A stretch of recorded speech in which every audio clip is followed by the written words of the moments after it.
Alex, I've spent 30 years building things. I've mastered the art of joinery. I can weld a bead that looks like a stack of dimes, and I can turn a bowl so thin you can see through it. But there is one thing that still makes me want to lock the shop door and go take a nap in the woods. Let me guess. It's white, it's heavy, and if you touch it, your entire life becomes a cloud of chalky regret. Drywall. Specifically, finishing drywall. Here's the thing nobody tells you. Drywall isn't a construction project. It's a psychological test. It's the only trade where the better you are, the less people see of your work.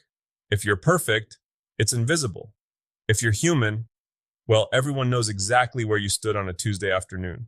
Every time I see a DIY drywall video, it's a guy in a pristine white shirt, and he makes it look like he's icing a cake. Then I try it, and I look like I've been through a flour mill explosion, and my walls look like the surface of the moon. What they don't put in the manual, or those 20-minute YouTube tutorials, is that the magic happens in the hanging, not just the mudding. Most people think they can just slap the boards up any which way because the mud will hide it. Let's just say I paid tuition on that lesson back in the 90s. I spent 3 weeks sanding because I didn't spend 3 hours hanging it right. Wait, hold on. You're telling me the hanging part matters. I thought it was just screw it to the studs, fill the gaps with goop, and sand until your arms fall off. That is exactly how you end up with a wall that looks like a topographical map of the Andes. The pros, like Jeff from Home Renovision or the folks at Mueller's Construction, they'll tell you it starts with the planning. You want the fewest seams possible. That means horizontal hanging.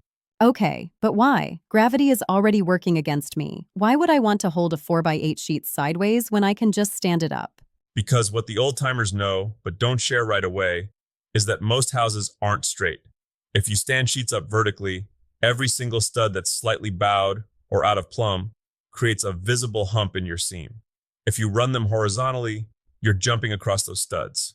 Plus, it puts your main seam at waist height. Would you rather finish a seam comfortably at elbow level or spend all day on your knees and a ladder for a floor-to-ceiling vertical joint? Valid point. I am a fan of not being on my knees. But what about the butt joints? The ends where there's no tapered edge. Those are the bane of my existence. Nobody warns you about this, but those factory edges, the long sides, are actually thinned out. They're designed to hold the tape and mud so it stays flush with the wall. The ends of the sheet, those are flat. If you just butt them together and tape over them, you're creating a bump. Ask me how I know. I once tried to hide a butt joint in a hallway with a light at the end. It looked like a speed bump for ghosts. A speed bump for ghosts. That's every rental apartment I've ever lived in. So what's the pro move? Do we just avoid them? You minimize them. Stagger your joints. Never ever let four corners meet in a cross. It's like a bullseye for cracks. You want T-joints. And if you're really feeling pro, you use back blocking or you specifically plan your layout so those joints happen over a cavity rather than a stud, using a recessed piece of wood to pull the edges back. It creates a fake taper. Okay, let's talk about the goop. The mud. I go to the big box store and there are 5 different colored lids. Green, blue, lightweight, setting type. It's like a secret code. This is where most beginners die on the hill. Here's what I wish someone had told me. All purpose is great for the first coat because it has more glue in it. It sticks the tape down. But don't you dare try to do a final finish with it unless you want to spend the next 48 hours sanding. It dries like concrete. So blue lid for the win. Blue lid, the lightweight stuff, for your topping and finishing. It sands like a dream. But then there's hot mud, the stuff that comes in a bag and you mix with water. That stuff doesn't dry by evaporation. It hardens by a chemical reaction. You can get 20-minute mud and it'll be hard as a rock before you finished your coffee. See, that sounds like a disaster waiting to happen for me. I'd have a bucket of stone and a half-finished wall. I've thrown away more than one bucket because I thought I was faster than the chemistry. Learned that one the hard way, but hot mud is the secret to a one-day repair. If you use regular mud, you're waiting 24 hours between coats. With hot mud, you can do 3 coats in an afternoon. Just don't use it for your final skim unless you're a wizard. It's a beast to sand.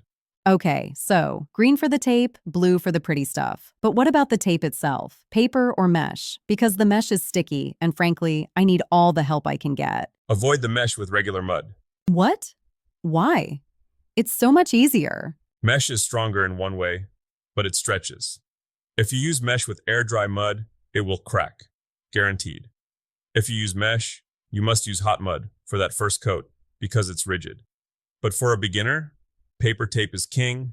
It's thinner, it doesn't stretch, and it gives you a much better finish. The trick is wetting the tape or making sure your mud is thin enough, like pancake batter, to really soak into the paper. Pancake batter. Got it. So we're not going for peanut butter consistency? Peanut butter is for filling holes. For taping, you want it creamy. If you put it on too thick, you're just creating more work for your future self. And future self is usually very cranky about sanding. Okay, Tiger, let's talk about the 3-coat rule. Is it really 3, or is that just what they tell us to keep us busy? It's the minimum. The part they leave out of the YouTube tutorials is that it's not about how much mud you put on, it's about how much you take off. Coat 1, bed the tape, use a 6-inch knife. Coat 2, cover the tape, use an 8 or 10-inch knife. Coat 3, the feather, use a 12-inch knife. The goal is to make the joint so wide, like 12 to 16 inches wide, that the eye can't see the transition. You're tricking the light. That's the drywaller's magic trick. It's not flat. It's just a very, very gentle hill. Exactly. Don't ask me how I figured this out, but trying to sand it flat is a fool's errand. You're trying to blend it smooth.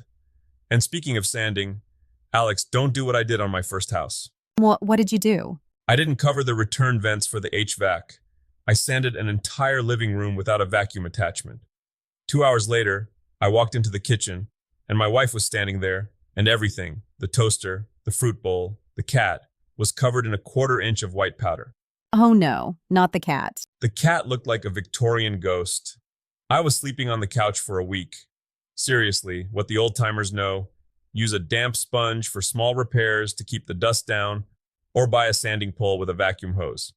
It'll save your lungs and your marriage. A Victorian ghost. I'm picturing it now. Okay, but let's get into the pro tips from those sources you mentioned. Nesters talked about those inside corners. Those are the worst. You do one side, and then your knife digs into the other side and ruins it. It's an endless loop of frustration. That's because you're trying to do both sides at once. Don't do that. Do one side, let it dry completely, then do the other side. Or buy a dedicated corner tool. But honestly, doing one side at a time is the Zen way to stay sane. Also, for outside corners, use a corner bead, either the metal ones you nail on or the paper-faced ones you mud on. The paper-faced ones are becoming the pro standard because they don't crack when the house shifts.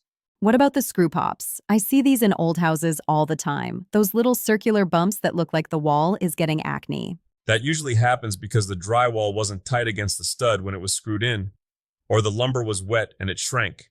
Here's a tip from the Mueller's construction book. When you're hanging, use a bit of construction adhesive on the studs, then screw it. The glue does the holding, the screws just provide the clamp while it dries, and don't overdrive the screws. If you break the paper face, the screw has 0 holding power. You want a dimple, not a crater. I've definitely made some craters. I usually just fill them with more mud and hope for the best. We've all been there. But if you break the paper, you might as well not have a screw there. Just drive another 1-2 inches away and do it right. Okay, let's wrap this up with the moment of truth. Priming. I've seen people skip this. They just paint right over the mud. That is a crime. Drywall mud and the paper on the board have different porosities. If you don't use a dedicated drywall primer sock sealer, the mud will suck the moisture out of the paint faster than the paper will. You'll end up with flashing, where you can see every single seam through the paint, no matter how many coats you put on. So, the primer is the final peace treaty between the mud and the paper. Beautifully put, it levels the playing field. Tiger, looking back at all the tuition you've paid on drywall, what's the biggest takeaway for the person standing in the middle of a room, looking at 20 sheets of gray board and feeling overwhelmed? Take a breath. It's just rocks and paper. The beauty of drywall is that it's infinitely repairable. If you mess up, you let it dry, you sand it back, and you try again. It's one of the few things in the shop where oops isn't permanent. But the real lesson? Respect the prep. If you hang it straight, the mudding is easy. If you mud it thin, the sanding is easy.